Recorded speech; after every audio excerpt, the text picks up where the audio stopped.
Hi, hope you're having a great day. You're watching JFG Entertainment, and for this video, I'm giving you my character ranking video for the Batman, the movie. So, spoiler alert, if you haven't seen the Batman, then please click out of this video because I will contain spoilers, so spoiler alert. But for this video, I'm giving you my character ranking for the Batman from worst to best, and I'm going to be categorizing this by a bunch of different things. First of all, I'm going to categorize by how much I like the character in general. Obviously, that makes sense, as well as the screen time that the character received, the importance of the story that the character had, and just honestly, like, cool moments and stuff like that. I think that's all very important. So that's why I'm encouraging this character ranking list. So some characters maybe I do like a lot or maybe lower because they weren't as important to the story and so on and so on. So that's how it's gonna work. And so I'm ranking them. And hopefully you end up enjoying the video. And if you do, then just make sure to leave a like. It would be very, very helpful. As well, subscribe for a lot of other content. This is just the first of many Batman spoiler videos to come out. So definitely subscribe for a lot of Batman content. And lastly, make sure to tell me that in the comments your own character ranking. I'm definitely very curious to hear it. So tell me that down in the comments. Okay, now let's get started.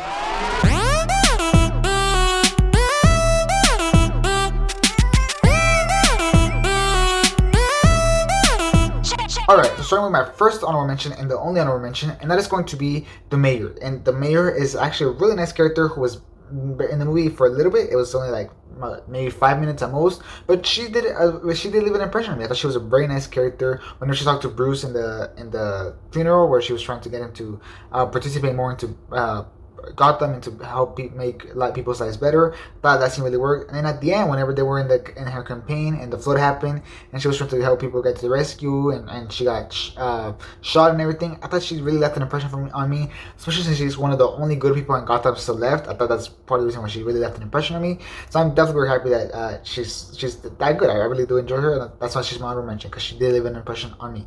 However, she was in it for like less than 5 minutes, so nothing compared to the other characters.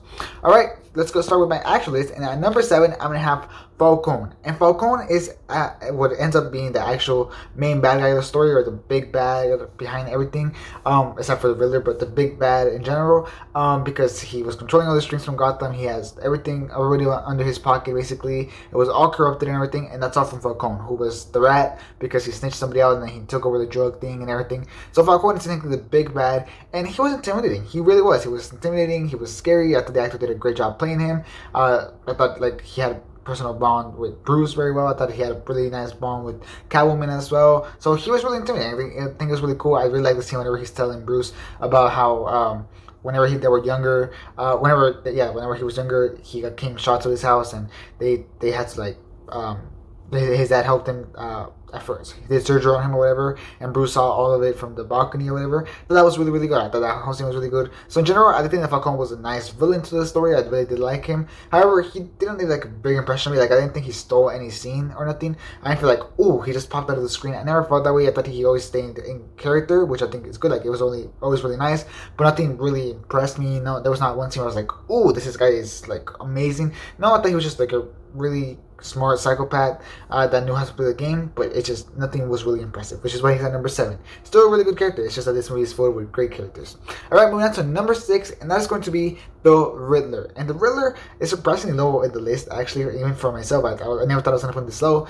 And let me explain myself. So first, I love the riddles that he came up with, but they were really, really funny. Like the one where what does a liar do whenever he dies? And it's like he lies still. I thought that was really good one. A lot of other riddles were really funny. So he still had like a really nice sense of humor. He was definitely a genius who definitely knew how to work everything around, which that was really smart. And he was definitely completely insane. Like, he was definitely completely insane.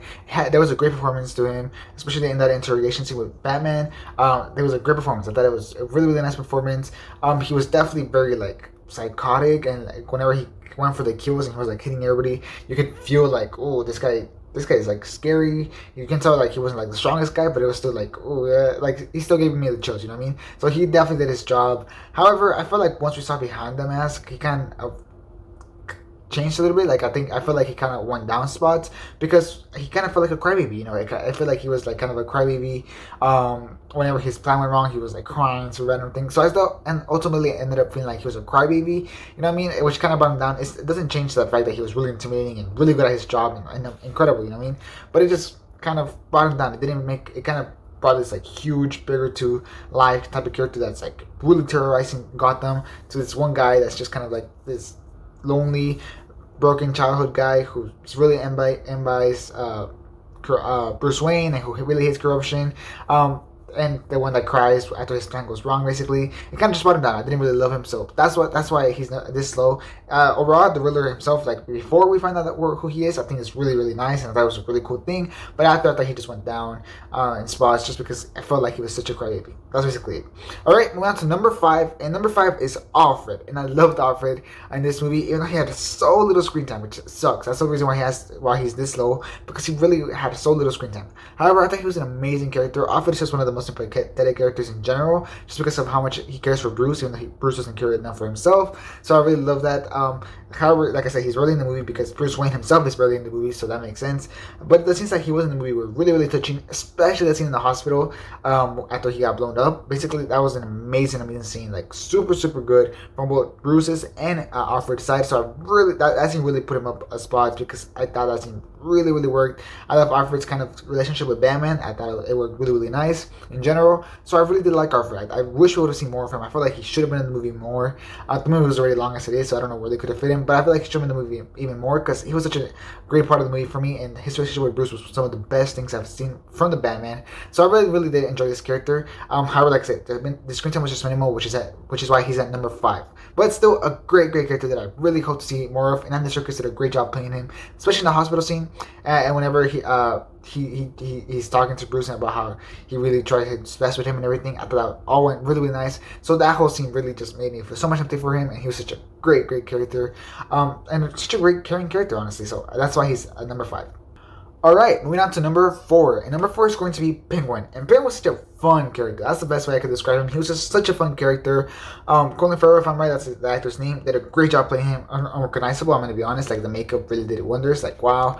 But I thought he was such a fun character. He was like this kind of like bad guy, but not like the biggest bad guy. He wasn't the biggest fish in the tank. He was just kind of there. But he had like the greatest lines and the best jokes of the movie. Obviously, like whatever he was making fun of the Riddler, he was like, "What is this guy stupid? El is like wrong in Spanish. It should be la." I thought that was a great, great scene. I was like, "Oh, this guy's really, really funny." You know what I mean? Or whenever he's like trying to get rid of Batman whenever he's in the car chase, and then the thing blows up, and he's like, "I got you, I got you." You know, he really is kind of likable just because of how funny he is.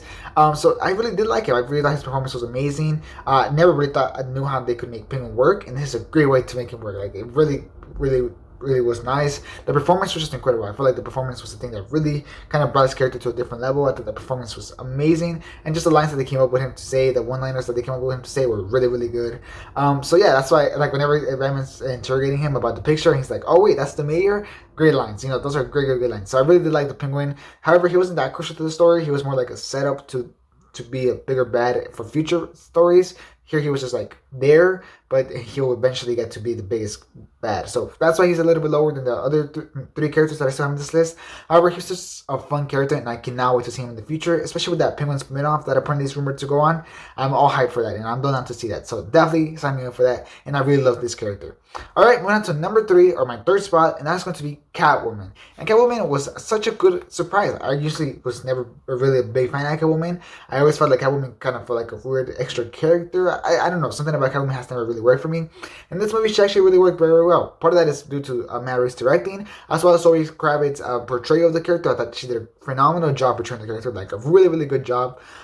Where she had a really great story as well with the script, with the father being Falcone, and her like and her relationship with the girl that she was trying to protect and everything. I thought she came out as very sympathetic. While at the same time, you can tell that she still had like this kind of bad type of vibe. She's like an expert at burglary, which I thought was really, really cool. And she still really knows to fight and everything. And she knows how to like really get information on people and everything. So I thought that all worked really, really well. So she had the skills of Catwoman, which I really, really loved. That's why she has some really nice personality and some really in-depth story, which I really, really like. So that's why this character really, really worked in this movie. My only problem with the character was that her relationship with Batman, I didn't feel like really had a lot of chemistry. I don't know why. Like the scenes were there, like the one where they were like on top of each other at the table, or like the one where like Batman was like trying to shut up Catwoman. Like the scenes were there. I just don't know why I didn't really feel like that heat or that connection that much. I thought it was like it's okay, it's there.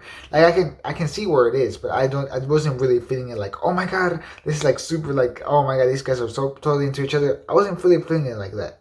I felt that more as watching interviews with Robert Pattinson and Zoe Kravitz than I actually felt it in the movie with Catwoman and Batman, which probably isn't a good sign, you know what I mean? So I don't know. Didn't really feel that relationship that much, which is really my only main problem with the character. That, and also that she disappears for like an hour with the movie for some reason, which also that was sort of another problem that I would have with the character. But besides that, I thought she was a great, really, really great character, and I really enjoyed her. Surprisingly, they made Catwoman work for me, which is just insane. So that's great. So that's why she's at my number 3 spot, and I really hope we get a Catwoman spinoff. Honestly, I would definitely watch a Catwoman spinoff. I'm definitely down to see what she does, what she's doing, and I'm also really down to see some Christy robberies. You know what I mean? I want to see some Christy robberies from Catwoman. She can probably pull off some really nice ones. All right, moving to my number 2 spot, and that is going to be Gordon. And Gordon was such an amazing character for me. Like, really, really nice character. Gordon has always been an amazing character since The Dark Knight. He was an amazing character. Whenever I saw him in The Dark Knight, I was like, oh my god, this guy's awesome. But here, he's also really, really, really good. Like, I really loved him. I love his detective skills, like, a lot. Like, I think he's a great detective. Really shows why he's such a great cop, you know what I mean? Which I really, really like. He's not corrupt, and it's funny to see he really trusted everybody else at the start of the movie, and then by the end, he's kind of like, I only trust you, talking to Batman, which I thought was really good. And also, I just love his relationship with Batman in general, the banter between them two, and how they work together. I think they a perfect match. Like, they really work together very well. You can definitely see why Batman really gravitates towards Gordon, and why Gordon really gravitates into Batman. I really love that. Like I said, whenever he said, I only trust you, to Batman, I thought that was a great scene where we really see the bonding of them two. I also really liked the comedy that he brought to the movie. Like, whenever Batman was like, no guns, and then he was like, that's your thing. Like, that's definitely not me, bro. Like, I need my guns, you know what I mean? So I really, really enjoyed that for sure. So yeah, I really thought that he worked in general really, really well. Like I said, the detective scenes worked between him and Batman. The suspense scenes really worked very well. I thought he was such a great cop, like one of the best people out there in Gotham, because like I said, he was an actual good guy compared to everybody else around him, which automatically makes him a lot more likable, you know what I mean? So I really liked this portrayal of Gordon, and I really can't wait to see where he goes next, especially how his relationship with Batman evolves, because that was my favorite thing about them. I think the relationship that they had was really, really nice, so I really enjoyed him. And honestly, the other thing that just really brought Gordon up for me was that he didn't just feel useless against Batman. You know, he actually felt like an actual team with Batman. So I really can't wait to see how they keep developing this kind of relationship that they have between Batman and Gordon. I thought that the whole dynamic just worked really, really well. Detective-wise, I just really thought that worked really well. So yeah, Red Gordon was great in this movie, and I just can't wait to see more of him in the future of this franchise. But obviously, number 1, and to no surprise for this, is not just going to be Batman. I thought he was just such a great and amazing character. Like, a really, really nice and amazing character. He was awesome. He was really, really cool. You can definitely see like the hurt and his pain, especially during that hospital scene with Alfred, which is, like I said, was an amazing scene for me. Whenever he says, I realized that I still have one more fear, and that fear is losing somebody that I care about, which I completely love that scene. Like, amazing scene, masterpiece right there. But he's also just really, really cool. Like, Batman's obviously supposed to be this really cool character, and this movie definitely gets that. He's really, really cool.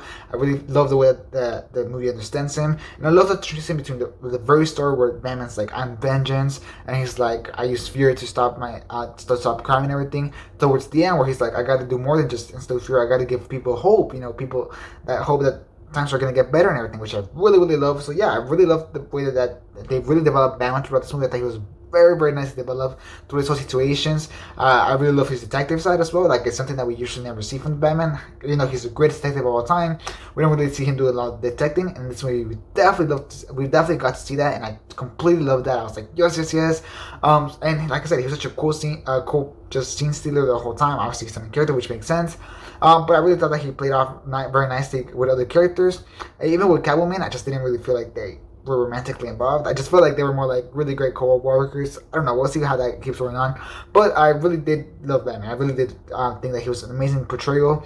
The Bruce Wayne is the one thing that I do a lot of complain about. Like, Bruce Wayne was, I understand the concept that technically right now Bruce doesn't really care about himself, so it makes sense that therefore there wouldn't be a Bruce Wayne, and like, he's Bruce Wayne to put the persona. I understand that. It's just, I don't know. I don't like the way the movie's approaching it at all. I really wish that they didn't take that approach with Bruce Wayne, especially he's like more emo now. He's like this completely different 180 version of what the Bruce Wayne that we know. So that's my only problem with Batman, the Robert Pattinson's portrayal of the Batman. But his Batman in general is honestly really, really, really cool. I really love that. His suit is also really awesome. Like, wow, his suit, like the detachable Batarang right here. awesome. You know what I mean? So I really did love this Batman, and I really can't wait to see more of him in the future. I thought he was an amazing. I thought Robert Pattinson and Matt Reeves did an amazing job building this Batman in his universe. So yeah, that is going to be it for my characters ranking video. Hope you enjoyed it, and if you did, then just make sure to leave a like. It would be very helpful. Just definitely make sure to leave a like, and tell me down in the comments your own ranking. I'm so curious to hear like at least some of your top 3. At least for me, it was really hard to give my top 3, especially since I love all these characters. I thought they were all really nicely done, but especially like between Penguin, Catwoman, and Gordon, it was like really mixed between them. So I'm definitely curious to hear how you would rank those characters. So tell me that down in the comments, your own ranking. I really want to hear it. And subscribe for a lot of other Batman content. I have a whole one spoiler review coming up, which is probably gonna be really long. So if you want really long content, you're gonna get that, as well as a bunch of other content on the top 10 best scenes, Batman sequel, like Batman spin-offs and everything. So subscribe for all that content. And yeah, that'll be for this video. Thanks for watching. Hope you have a great rest of your day. And this is JJ Entertainment. Out.